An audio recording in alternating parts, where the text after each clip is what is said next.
पूरे घर में वास्तु के हिसाब से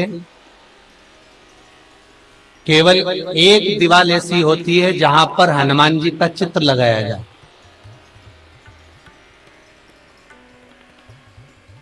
चाहे तुम पर्वत उठाने वाला चित्र लगाओ हनुमान जी का, चाहे बैठे हुए लगाओ, चाहे रामायण पढ़ने वाला लगाओ, चाहे लंका दहन करने वाला लगाओ, चाहे राम नाम जपने वाला लगाओ, चाहे लक्ष्मण को संजीवनी देने वाला लगाओ, चाहे मौन मुद्रा में लगा दो, चाहे स्तुति में लगा दो, चाहे भजन में लगा दो। हनुमान जी का कोई भी चित्र लगता है तो ना पूरब में लगेगा, ना पश्चिम में लगेगा, ना दक्षिण में लगेगा। हनुमान जी का अगर चित्र लगता है तो उत्तर की दीवार में दक्षिण को देखते हुए लगता है, केवल एक ही स्थान।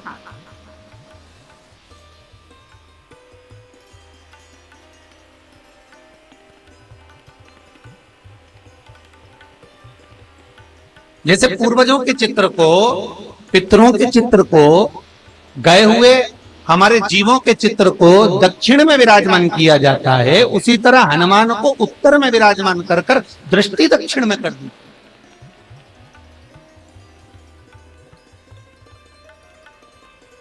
घर में हनुमान जी के जितने फोटो होते हैं उसको केवल दक्षिण दिशा में लगा, उत्तर दिशा में लगा बिठाते थे, और दक्षिण की ओर उनकी दृष्टि होना चाहिए, दक्षिण की ओर उनका मुख होना चाहिए।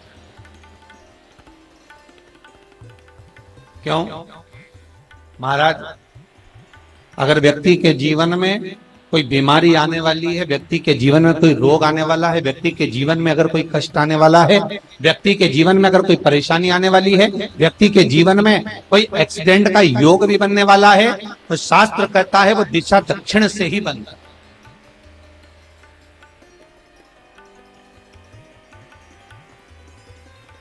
ये दक्षिण जो दिशा है ये यम की दिशा। यहां संपूर्ण परिवार के साथ यमराज अपने आनंद में निवास करते हैं। और जब हमारे घर में, हम ये नहीं करें कि आप हनुमान जी का फोटो लगाओ, हम ये भी नहीं करें, आपके घर में हो और आपने अगर विराजमान कर कर रखा है किसी दिशा में, तो हमारा तो निवेदन रहेगा, अभी तक आपने अगर जैसा रखा, पर एक बार दिशा बदल कर देखना कि रोग, बीमारी, कष्ट, दुख, तकलीफ में आपको लाभ मिला कि ना। हनुमान जी ने केवल दक्षिण दिशा की ओर अगर मुख कर कर हमने विराजमान कर दिया, फोटो ही विराजित किया। हम ये नहीं कहेंगे आपसे कि आप बाजार से फोटो खरीद के लाओ फिर लगाओ, नहीं, आपके घर में हो तो आप लगा दें, आपके घर में हो तो विराजमान।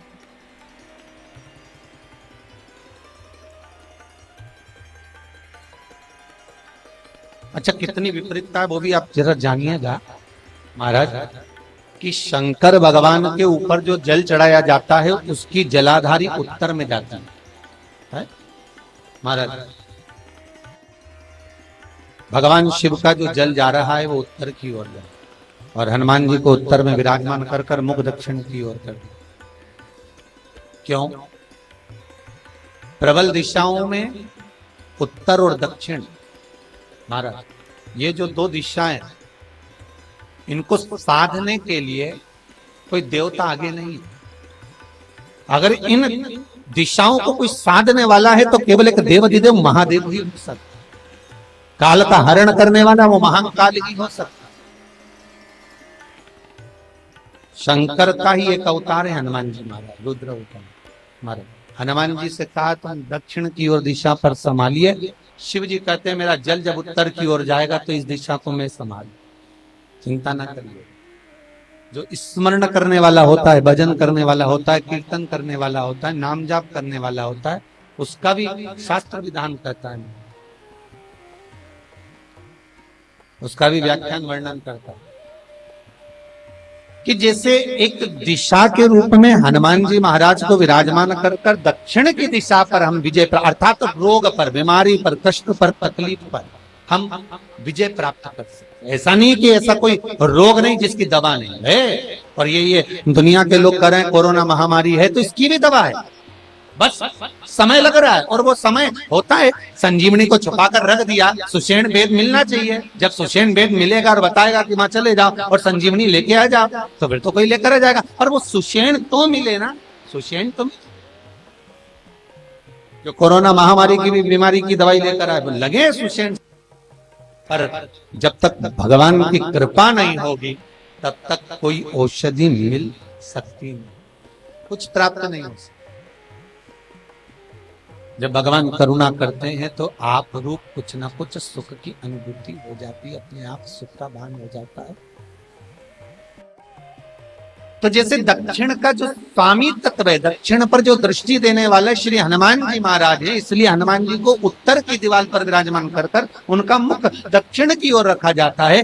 वास्तु शास्त्र के हिसाब से, वास्तु नियमों के हिसाब से सारे फोटो कहीं पर भी लगा सकते हो, पर हनुमान जी का अगर फोटो तुम्हारे घर में है, हनुमान जी अगर तुम्हारे घर में विराजमान है, हनुमान जी का चित्र तुम्हारे घर में विराजमान है, तो उसका मुख दक्षिण का होगा, तो रोग, बीमारी, तकलीफ, कष्ट ये सब दूर हटते।